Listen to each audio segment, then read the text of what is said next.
जय Hind guys, booster job में आपका स्वागत है। और इसमें हम पढ़ रहे हैं RSMSSB lab assistant forester और फॉरेस्ट गार्ड की वैकेंसी के लिए जो आपके सिलेबस के अंदर राजस्थान जीके का आर्ट एंड कल्चर का जो पोर्शन है उसके बारे में हम पढ़ रहे हैं। तो ये जो सीरीज चल रही है अपनी टॉप 25 क्वेश्चन की चल रही है, ठीक है। अगर आप चैनल पर नए हैं तो वेस्ट प्लस को सब्सक्राइब कर लें ताकि आपको ऐसे वीडियो और देखने को मिल जाए सीरीज वाइज।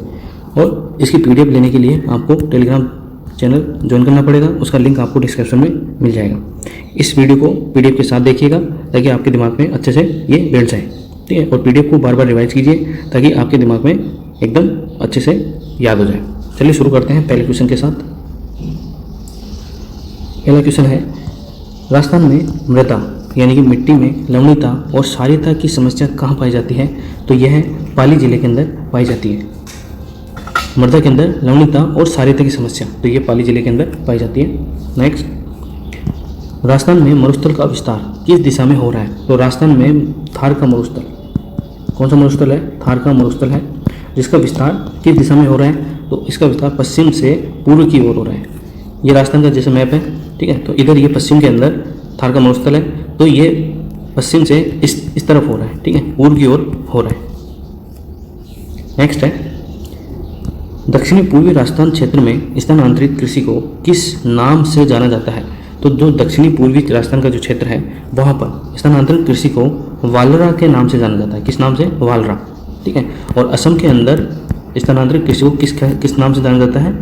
झूम खेती, ठीक है। झूम खेती से आप क्या समझते हैं? तो झूम खेती का या वालरा कृषि का तात्पर्य यह है कि वनों को जलाकर या वहाँ से पेड़ों को काट कर वहाँ से हटा दिया जाता है, ठीक है, या जलाकर उनको नष्ट कर दिया जाता है और फिर जो ज़मीन निकल के आती है उसमें खेती की जाती है जब तक वो उपजाऊ रहती है। और जब अनुपजाऊ हो जाती है तो वहाँ से वो स्थानांतरित हो जाते हैं और फिर किसी अन्य स्थान पर जाकर सेम प्रोसेस अप्लाई करते हैं और फिर वहाँ पर खेती करते हैं।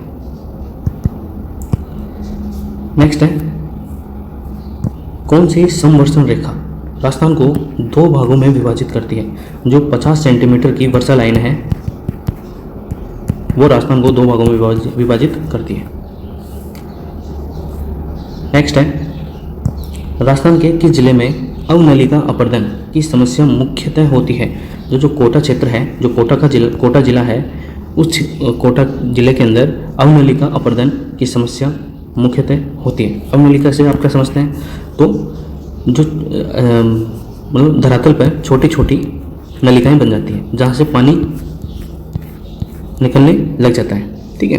तो उससे मिट्टी का कटाव होता है। तो अवनलिका अपर्दन की समस्या मुख्यतः कोटा में होती है क्योंकि कोटा के अंदर बारिश का और चंबल नदी का अधिक क्षेत्र होने के कारण अवनलिका की जो अपर्दन की जो समस्या है वो भी सर्वाधिक कोटा जिले के अंदर ही होती है। तो ये बेसिकली मृदा का अपर्दन होता है अवनलिका के प्रोसेस से। किस जिले में न्यूनतम वनाच्छादित क्षेत्रफल है? तो चूरू जिले के अंदर, जो कि राजस्थान के उत्तर के अंदर है, तो चूरू जिले में न्यूनतम वनाच्छादित क्षेत्रफल है, यानी कि सबसे कम, राजस्थान के अंदर सबसे कम अगर वन क्षेत्र कहीं है तो वो है चूरू के अंदर।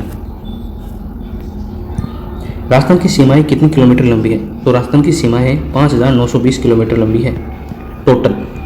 ऐसे पूरा क्षेत्र है तो ये पूरा टोटल 5920 किलोमीटर है। कुंभलगढ़ और गोगुंदा के मध्य के पठार को क्या कहते हैं? कुंभलगढ़ और गोगुंदा के मध्य के पठार को बोराट का पठार कहते हैं, ठीक है, जो दक्षिण पूर्व के अंदर, राजस्थान के दक्षिण पूर्व के अंदर है। सॉरी, दक्षिण पूर्व के अंदर नहीं है, ये सिरोही के आसपास है।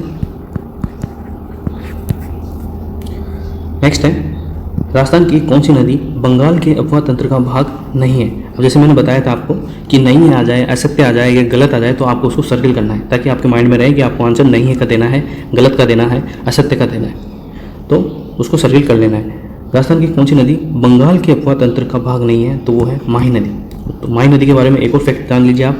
माही नदी एकमात्र नदी है जो कर्क रेखा को 2 बार काटती है। आवा का कामेश्वर मंदिर किस काल की कला का प्रतिनिधित्व करता है? जो आवा का कामेश्वर मंदिर है वो किस काल की कला का प्रतिनिधित्व करता है? तो वो गुर्जर प्रतिहार कालीन कला का प्रतिनिधित्व करता है। बनास नदी का उद्गम स्थल कहाँ है? तो कुंभलगढ़ के पास खमनोर की पहाड़ियों में बनास नदी का उद्गम है। ठीक है, आप ध्यान रखेंगे कि बनास नदी का उद्गम कहाँ है, तो कुंभलगढ़ के पास खमनोर की पहाड़ियों में बनास नदी का उद्गम है।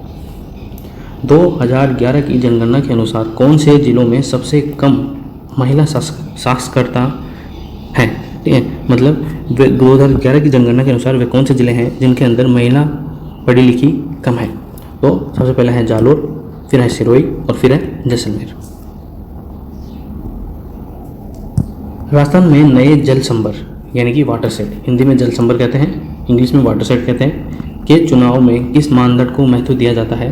तो जैसे कि इसका डिस्कशन अपन ऊपर भी कर चुके हैं। तो वाटर सेट से कहने का तात्पर्य यह है जहाँ पे पानी की समस्या होती है, जिसमें पीने के पानी की सर्वाधिक समस्या हो, वो क्षेत्र जल संभर या वाटर सेट के चुनाव के मानदंड को महत्व में आता है। ठीक है, हाल ही में वन विभाग राजस्थान ने गोडाउन के अंडे सेने की कृत्रिम विधि आर्टिफिशियल हैचिंग हेतु किस संस्था से सहयोग प्राप्त किया है। तो राजस्थान का जो वन विभाग है वो गोडाउन के अंडे सेने की जो कृत्रिम विधि है आर्टिफिशियल हैचिंग है हेतु किस संस्था से सहयोग प्राप्त किया है। तो वो है wild life institute of India Dehradun, जो कि उत्तराखंड के अंदर है। कृषि विभाग राजस्थान के मृदा वर्गीकृत के अनुसार रेवरीना मृदा पाई जाती है गंगानगर, जो श्री गंगानगर है राजस्थान के उत्तर के अंदर, उसके अंदर रेवरीना मृदा पाई जाती है राजस्थान के कृषि विभाग के मृदा वर्गीकृत के अनुसार।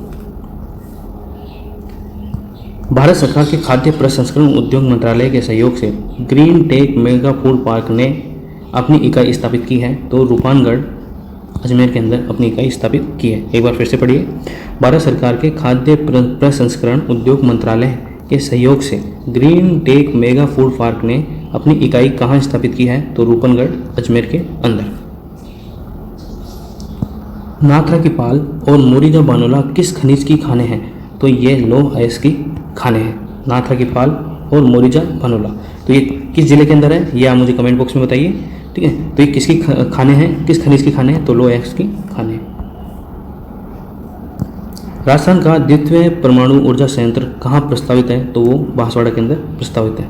तो आप फर्स्ट वाला परमाणु संयंत्र कहाँ है, आप मुझे कमेंट बॉक्स में बताओगे। बुढ़ा जोहड़ गुरुद्वारा कहाँ है। तो श्री गंगानगर के अंदर है बुढ़ा जोहड़ गुरुद्वारा। नेक्स्ट, सास बहू का मंदिर मुख्यतः किस देवता को समर्पित है। जो सास बहू का मंदिर है वो मुख्यतः किस देवता को समर्पित है। तो सहस्त्र बाहु विष्णु देवता को समर्पित है। और ये किस जिले के अंदर है, आप मुझे कमेंट बॉक्स में बताओगे। सहरिया जनजाति के नृत्य है। तो सहरिया जनजाति के नृत्य कौन से हैं। लहंगा है, इंद्रपरी है, जेला है। इसकी एक ट्रिक भी है कि शहर का शिकारी अपनी इंद्रपरी के लिए, जैसे कि शहर का शिकारी अपनी इंद्रपरी के लिए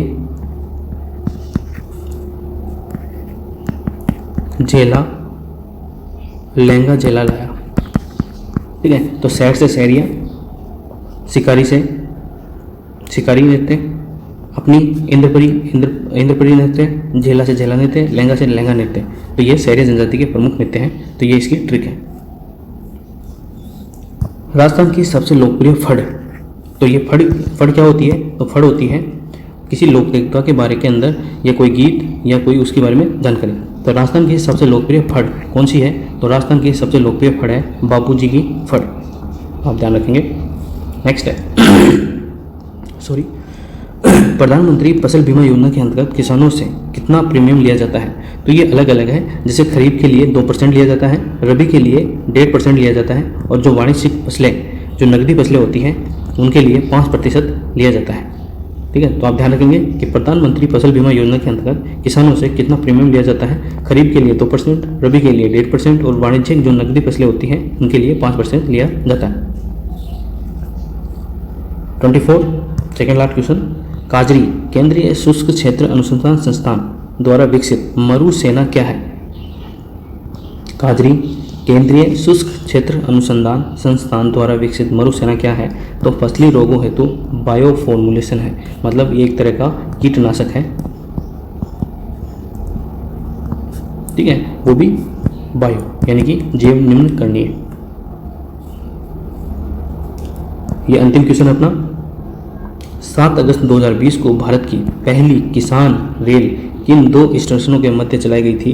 तो वो है देवलाली से दानापुर किसान रेल। तो आप ध्यान रखेंगे किस किस की दो स्टेशन कौन से थे? तो वो थे देवलाली से दानापुर। ठीक है, अगर आपको ये वीडियो पसंद आया है तो अपने दोस्तों के साथ शेयर करें। ठीक है, और पीडीएफ के साथ इसको रिवाइज करें।